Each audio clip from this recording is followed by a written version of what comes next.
Hey, good morning, you guys. Welcome to this edition of Mike Reed Outdoors. God bless all of you. Thanks for watching. You all in this video, we had some snow up here in Virginia last weekend. Over where I lived, we had about 7 inches of wet snow. I'm in the National Forest right now, and it looks like that this area right in here did not get as much snow as we got over about 10 miles from here.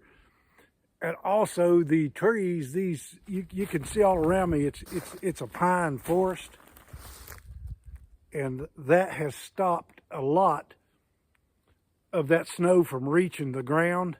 So probably in a survival situation, this would probably be a good place to make you a shelter and hang out and stay sheltered from the snow.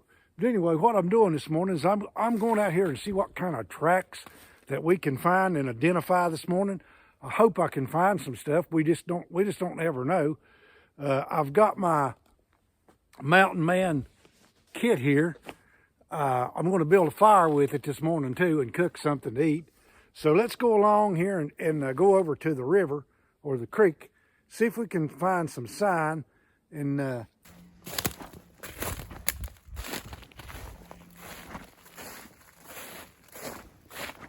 now you see that yellow stuff right there, you all?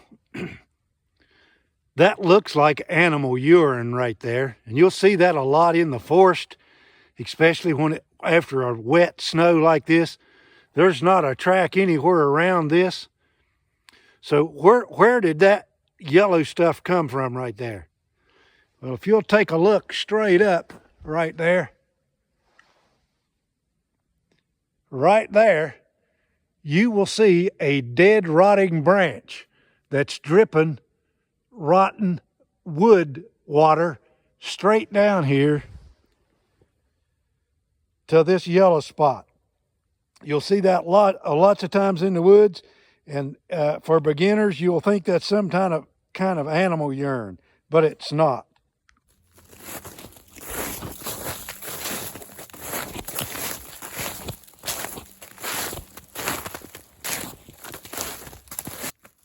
So since we're going to build a fire, I'm going to get some of this grapevine right here. So all of the snow that's fallen off of the trees are sort of obliterating just about every track that's in the forest right here now. So you gotta pay close attention unless it's a heavy-footed animal. Now, black bear, the mama bears, they're laid up right now because they're probably going to have some cubs. So they're the ones that's hiding in a den somewhere. The male bears are not.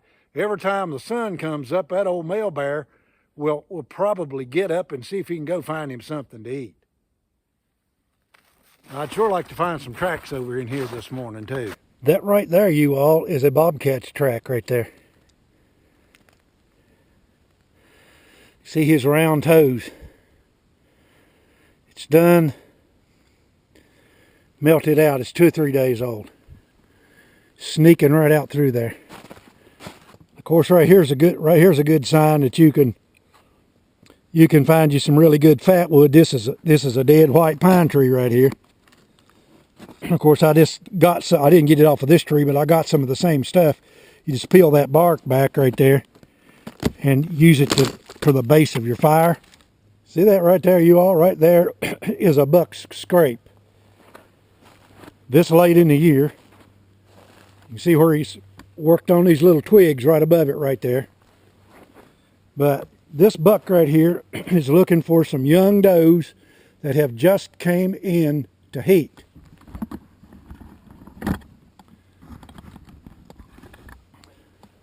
Now, I didn't really know this until I was doing a little study there, you all, on white-tailed deer.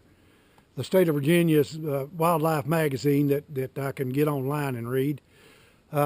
They say that a young doe that was born in the spring of the year, like born right after the spring, the snow falls in the spring of the year, as long as that little doe can reach 85 pounds in weight, that they can actually come into heat, and that's what causes the late rut for deer.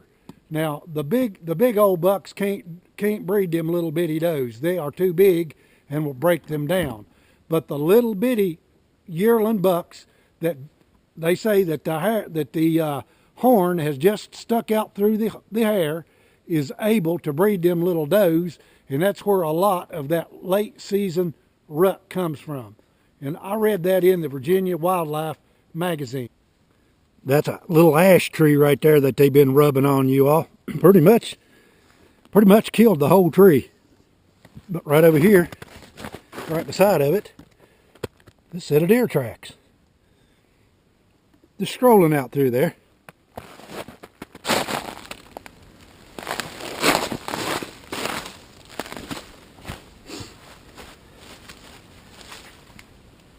All right, I found some pine wood that's got some duff to it.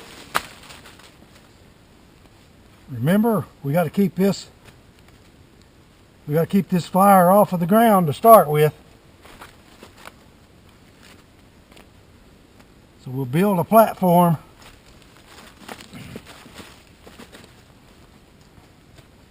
to do just that.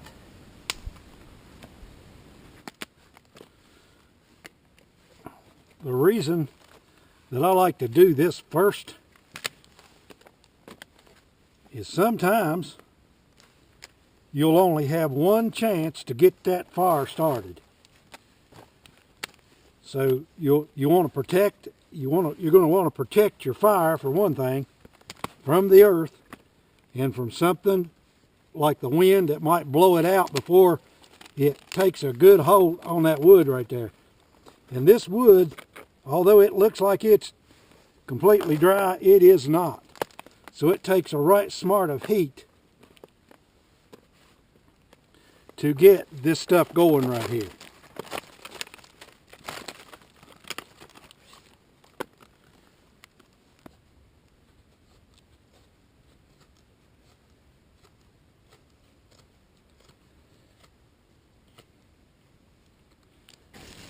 The only thing that I can find over here right now that I could actually make some good crumbly powder out of is leaves. So now we'll take a little bit of this fat wood strips.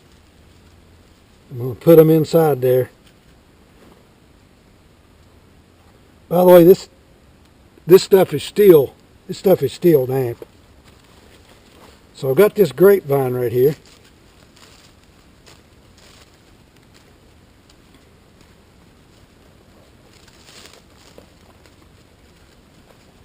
Let me lay that down right there. You'll notice I'm on my coat now because you got to do what you got to do to get a fire started.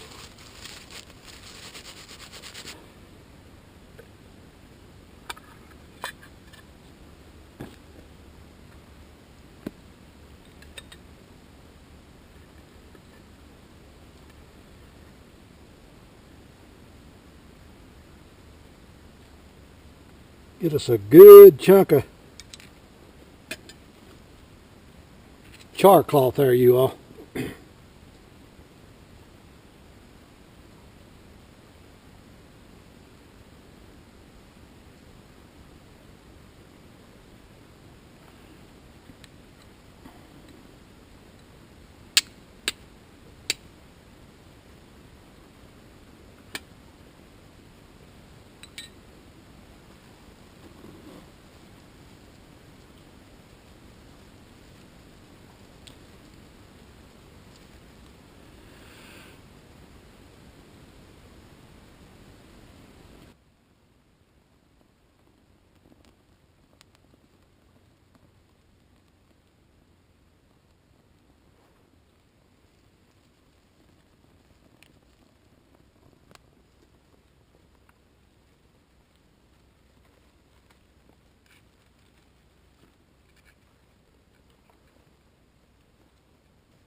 All right, you all, you see how that went out?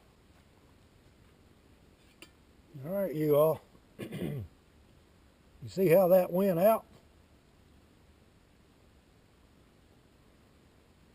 You just got to be prepared for that kind of stuff.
All right, I think it's going to...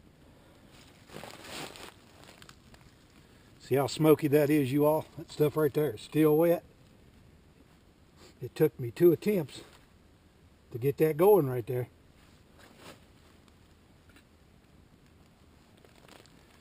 There's one thing about it though, you can't beat char cloth and steel there and flint and steel to get your fire started.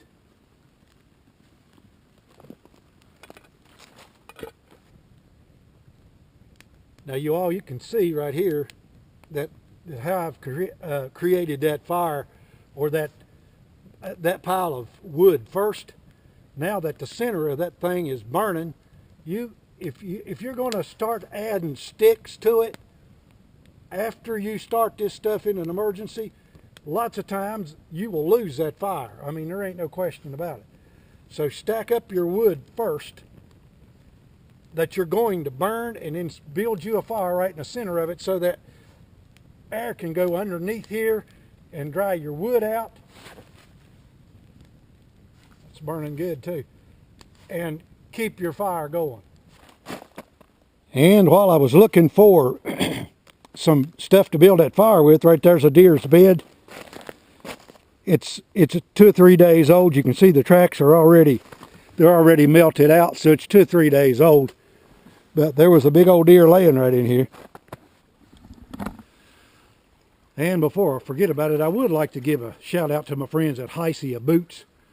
They're the ones that gave me these 400 thensolate boots to do a review on. And as you can see, I'm standing right smack in the water here.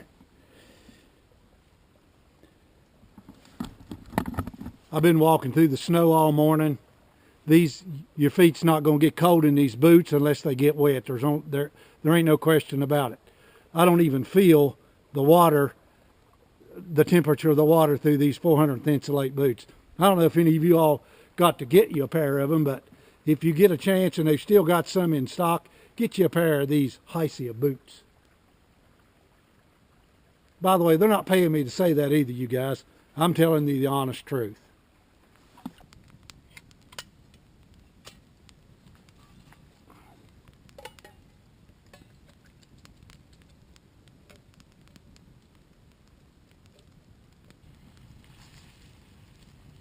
That mackerel ought to bring the bears in, you all. If there's one laying around here somewhere. By the way, I get asked a question here the other day about this here cool handle pan right here. This was my grandfather Bullens's pan that my aunt gave me. He was born in 1896 and was an avid outdoorsman and fisherman, and this was his actual frying pan that he used. I'm pretty sure this is like a 1930s or 40s model pan right here. But you can still find these at flea markets If you go to an antique place, they'll want an arm and a leg for these pans. And they probably make another model of it now.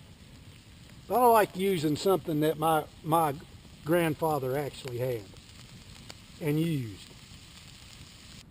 Man, that is very good. Now, everybody knows that fish has got the fat that you need in them, protein and fat. This mackerel right here will take you a long ways through the outdoors, you all. Now that I've got that fire going, I could keep that fire going forever, you all. I just go out here and start getting dead wood and bringing it in here, laying it around the fire and keeping it going. Okay, so far this morning we've seen squirrel tracks and big old deer tracks. But we ain't seen nothing that's alive.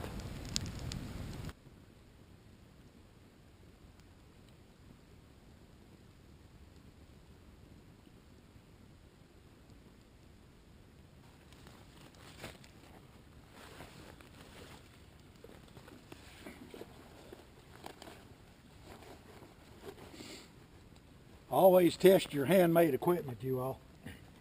And this stuff that you store-bought as well. Just see how it works.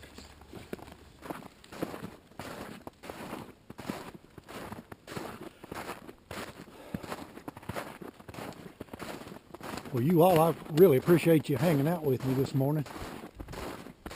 If I see anything else interesting, I'll cut it into this video right here.